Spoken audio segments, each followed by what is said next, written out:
Dear students, how are you? I am Ramu Prasad. Dear students, इस समय हम क्लास 12 फिजिक्स का पहला चैप्टर सीख रहे हैं। आज का हमारा टॉपिक है वैद्युत द्विध्रुव, यानी कि इंग्लिश में इसको कहते हैं इलेक्ट्रिक डायपोल। अब हम इसको समझते हैं। वास्तव में वैद्युत द्विध्रुव क्या होता है? आप चुंबक के बारे में जानते हो। जो चुंबक होता है उसमें दो ध्रुव होते हैं, एक होता है उत्तरी ध्रुव, दूसरा होता है दक्षिणी ध्रुव। जैसे कोई चुंबक होता है, मान लेते हैं अगर कोई मैग्नेट है तो एक उसमें नॉर्थ पोल होता है, दूसरा साउथ पोल। तो इसी प्रकार जब दो आवेश, दो समान परिमाण के आवेश, दो समान परिमाण के और विपरीत आवेश एक दूसरे से अगर कुछ दूरी पर रखे जाएं तो उनसे जो व्यवस्था बनती है उसको वैद्युत द्विध्रुव कहते हैं। इसको हम पहले समझ लेते हैं अच्छे से।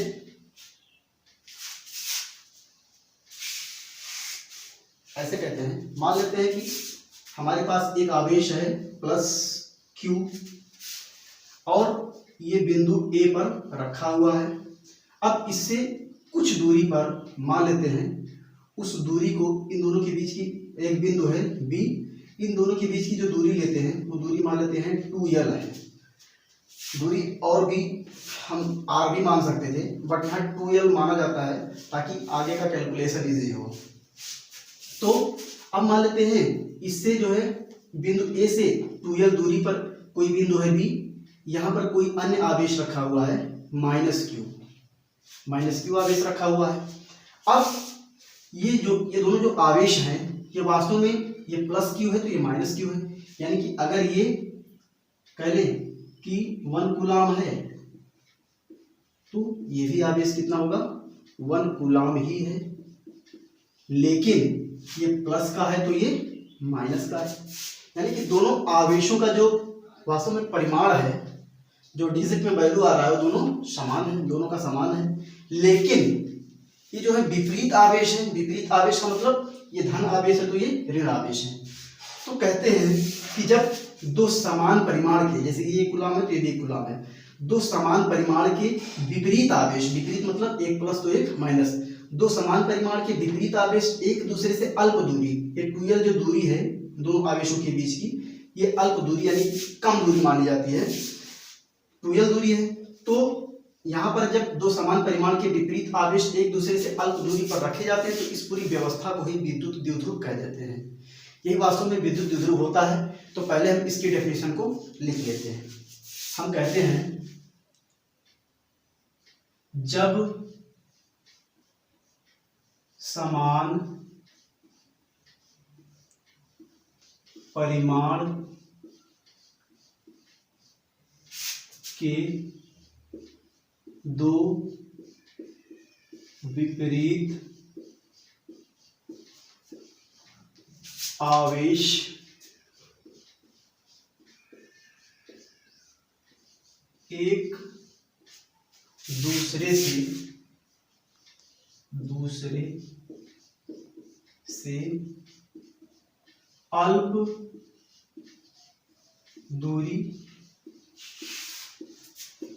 अल्प दूरी पर रखे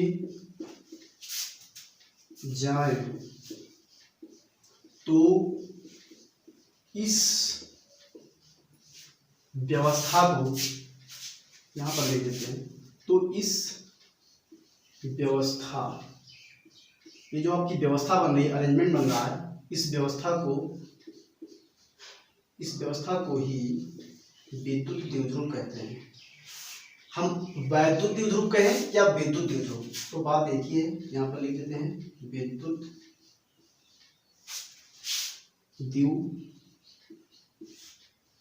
द्विध्रुव कहते हैं। ठीक है।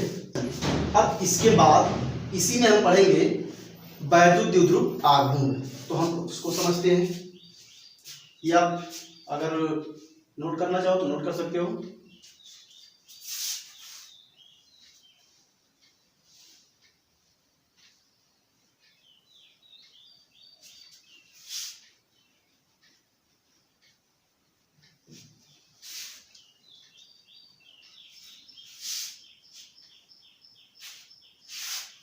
अगला हम इसी में करते हैं वैद्युत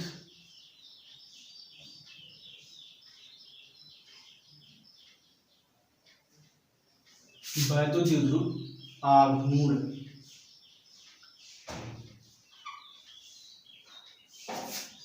इसको कहते हैं इंग्लिश में इलेक्ट्रिक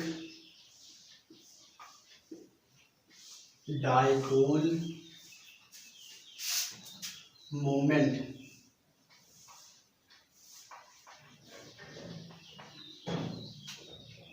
इलेक्ट्रिक डायपोल मोमेंट, ये मोमेंट लिखा हुआ है।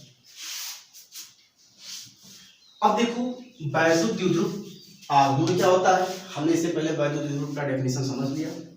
अब वैद्युत द्विध्रुव आघूर्ण जो होता है उसको कुछ ऐसे कहते हैं, जैसे मान लेते हैं बिंदु यहाँ पर ए है, इस बिंदु ए पर प्लस क्यू आवेश रखा हुआ है, इससे कुछ दूरी पर बिंदु बी है, जो बीच की दूरी ली जाती है वो दूरी 2l ले लेते हैं, इनके बीच की जो दूरी है वो 2l है। इस बिंदु पर माइनस क्यू आवेश रखा हुआ है। तो अब दो समान परिमाण के आवेश विपरीत आवेश एक दूसरे से अल्प दूरी पर रखें तो ये व्यवस्था तो वैद्युत द्विध्रुव बन गई। अब वैद्युत हमें तो वैद्युत द्विध्रुव आघूर्ण ज्ञात करना है। तो वैद्युत द्विध्रुव आघूर्ण जो होता है वो वास्तव में वैद्युत द्विध्रुव में दोनों आवेशों में से किसी एक आवेश और दोनों आवेशों के बीच की दूरी के गुणनफल के बराबर होता है। तो हम कह सकते हैं, और जो वैद्युत द्विध्रुव आघूर्ण होता है इसे P से प्रदर्शित करते हैं। तो अगर हम कहें वैद्युत द्विध्रुव आघूर्ण क्या होता है तो हम लिख सकते हैं कि वैद्युत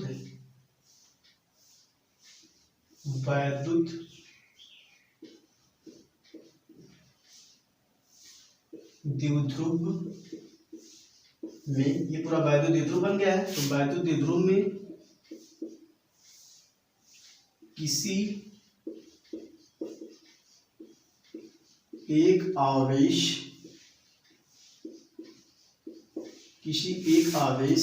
तथा दोनों आवेशों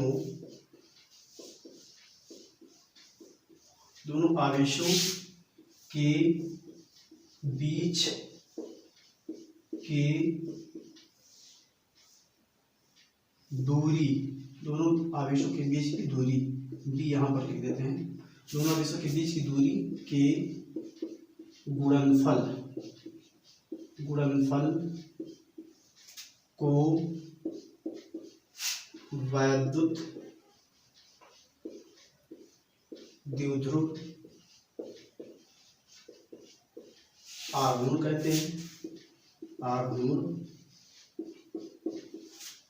कहते हैं।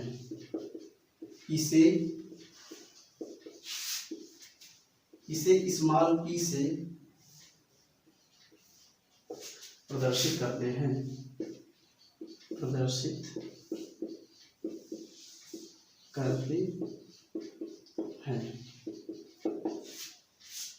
अब हम आगे समझते हैं। हमने क्या कहा, जो आपका वैद्युत द्विध्रुव बनता है, वैद्युत द्विध्रुव कैसे बनता है, दो समान परिमाण के और विपरीत आवेश होते हैं, एक प्लस क्यू आवेश है तो एक माइनस क्यू आवेश है, और दोनों के बीच की जो है दूरी अल्प दूरी 2l है। तो दो समान परिमाण के और विपरीत आवेश एक दूसरे से अगर अल्प दूरी पर रखते जाएं तो इस पूरी व्यवस्था को तो हम वैद्युत द्विध्रुव कह देते हैं। अब वैद्युत द्विध्रुव आघूर्ण क्या होता है, वैद्युत द्विध्रुव आघूर्ण जो होता है वो दोनों आवेशों में से, क्योंकि दोनों का परिमाण सेम है, किसी एक आवेश और दोनों आवेशों के बीच की दूरी का गुणनफल होता है, इसे स्मॉल p से प्रदर्शित करते हैं। तो अगर हम कहें वैद्युत द्विध्रुव को स्मॉल p से दिखाते हैं तो स्मॉल p बराबर हो जाएगा, दोनों आवेशों में से कोई एक आवेश ले लेंगे q।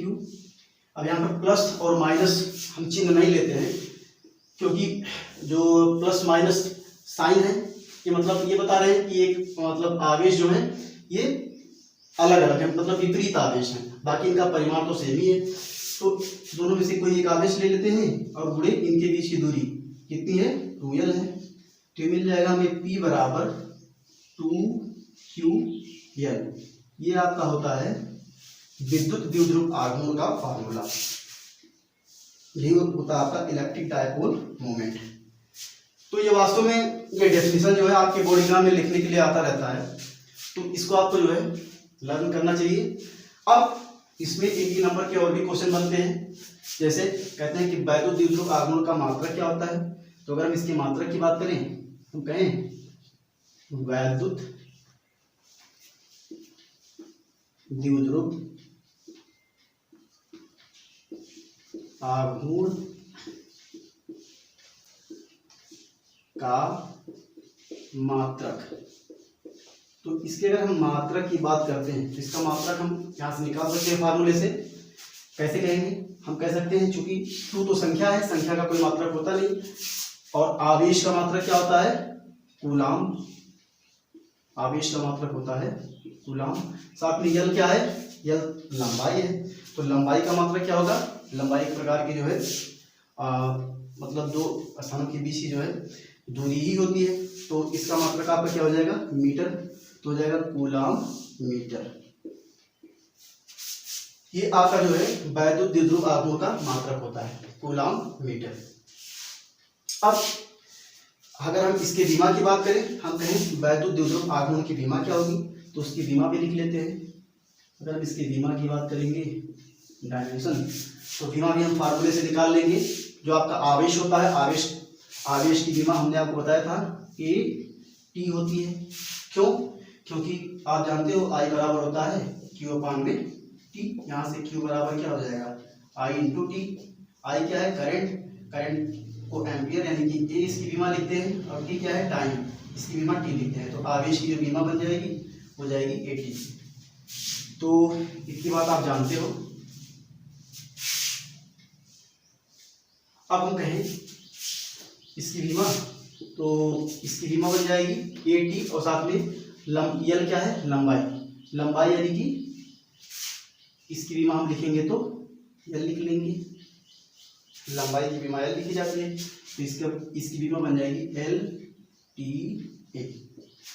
तो ये होती है वैद्युत द्विध्रुव आघूर्ण की बीमा। ठीक है, तो आप ये चीज लर्न करके रखो, वास्तव में इम्पोर्टेंट है एग्जाम के पॉइंट ऑफ व्यू से।